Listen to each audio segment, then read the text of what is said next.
Hello, my friends, and welcome back. Thank you very much for being with me again today. Lately, we find all kind of arrests in Ukraine perpetrated by the president of Ukraine, Zelensky, and they all look good because they're under the banner of Russian spies, collaborators they're called. So Michael was arrested, Tom was arrested, Emil was arrested, because they're all collaborators, of Russian, intelligence services, whatever. I remember when it was during Stalin's time, they were considered, the enemies of the Soviet people, and they could arrest whomever said something or did not say anything. It was just arrest under that banner.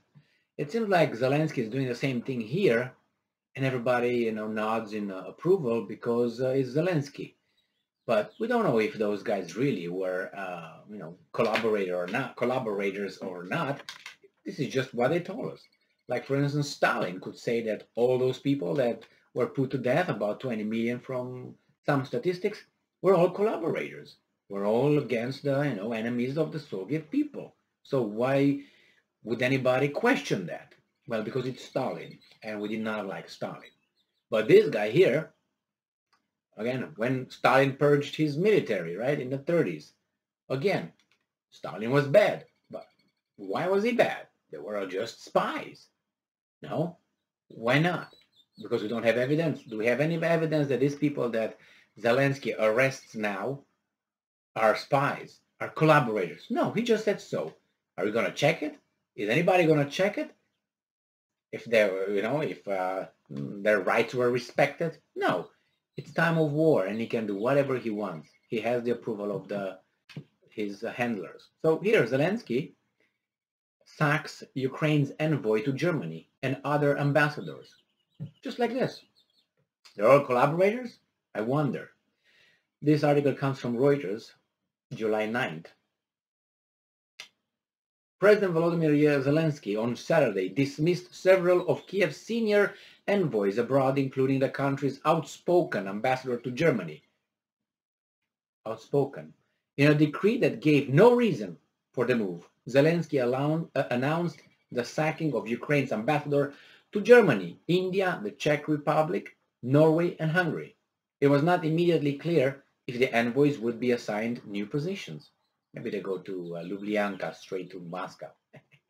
Zelensky has urged his diplomats to drum up international support and military aid for Ukraine as it tries to fend off Russia's invasion.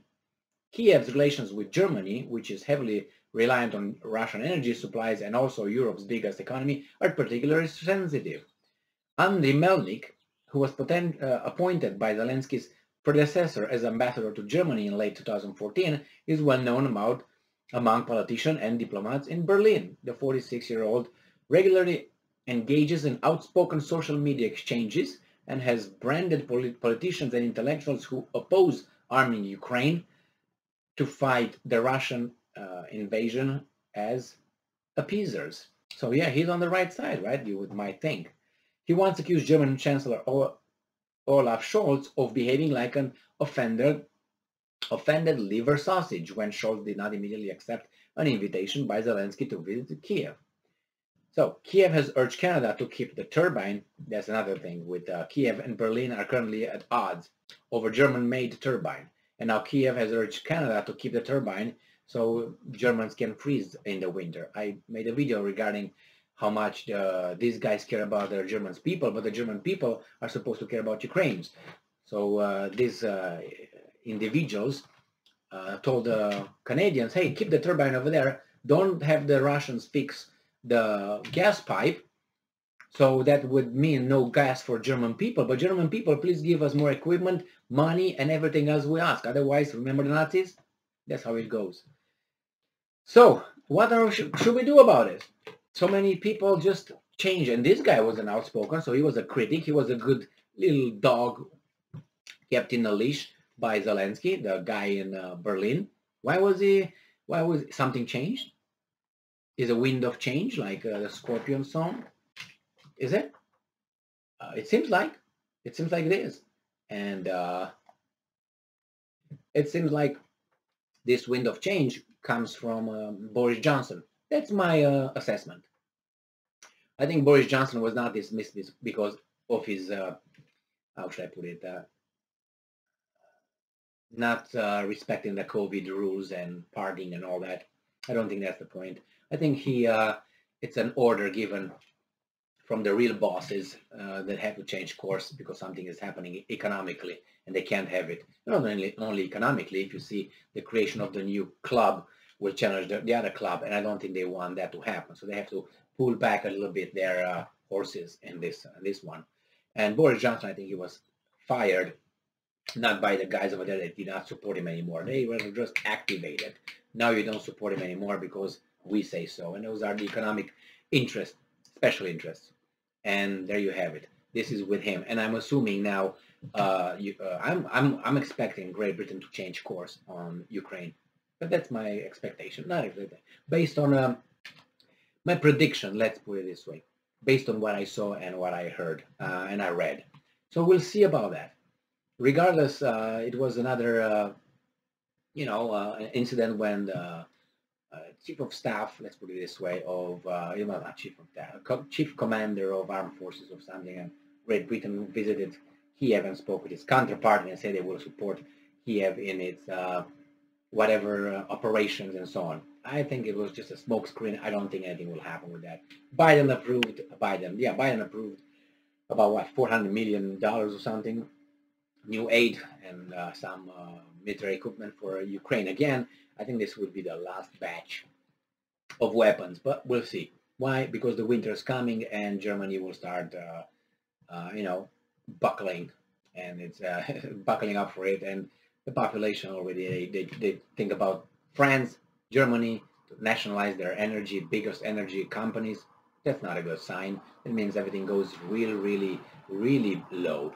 And they can't afford doing this for Ukraine. I mean, it's a limit, but... And then they hurt Russia. Russia doesn't seem to be as hurt as Europe is, and its proxy country here used, I would say, by this interest, which is Ukraine. So this change of guys, I think another change will come, a big one, and Zelensky just want to make sure that he's got the right people in the right place when that comes. That's what I think. He's just getting ready to have his people in the right places.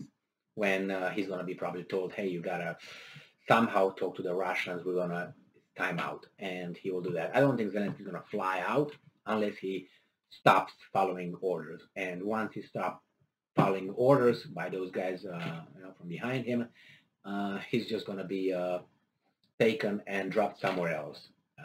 Alive if he's cooperating, or not alive is if he think that he's really the leader of Ukraine. Then the people around him, if you see those guys, his bodyguards and the military who protect them, those guys, I'm from certain things that I read, they really don't, they're not really his buddies.